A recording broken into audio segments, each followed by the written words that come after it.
খারাপ ভাষায় বকা দিয়ে সে বলতেছে যে দৌড় দে। দৌড় দেওয়া অবস্থায় তাইম যখন 2-3 কদম যখন দিয়ে দেয়, ওই অবস্থায় তাকে পিছন থেকে শুট করা হয়। একটা শুট করে তার পায়ে, আর একটা শুট করে তার কোমরের নিচ থেকে। মানে কোমরের নিচে যেই লাইভ বুলেটটা যে করে, ওই বুলেটটা ছিদ্র হয়ে তার সামনে দিয়ে বের হয়ে যায়। ওই অবস্থানেই সে পিছন থেকে পড়ে যাওয়ার চেষ্টা করে। ও যাতে পড়ে না যায় ওই অবস্থাতেই আমি তাকে পিছন থেকে ধরি। তাই আমি ভাবছিলাম পুলিশ তাকে যেহেতু ধরছি, পুলিশ আমাকে সুযোগ দেবে তাকে বাঁচানোর জন্য বা হচ্ছে নিয়ে যাওয়ার জন্য, কিন্তু পুলিশ ওই সময়টাতে অজস্রভাবে গুলি করে। ওই গুলি করা অবস্থায় আমার পাটা পুরো ঝাঁঝরা হয়ে যায়। ওই মুহূর্তটাতে আমি অনুভব করতে পারি না এই জন্য আমার কি লাগছে।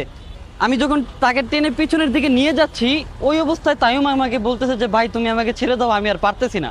তখন থেকে আমার পায়ের যন্ত্রণাটা খুব আরো তীব্র হচ্ছে। তাই ওই জায়গাটা থেকে আমি তাকে ছেড়ে পিছনের দিকে দৌড় দিই। যখন দৌড় দিই পুলিশ তখনও পিছন থেকে শুট করে। কিন্তু ওই মুহূর্তটার সিচুয়েশন এরকম ছিল যে পুরো শুনশান। Likey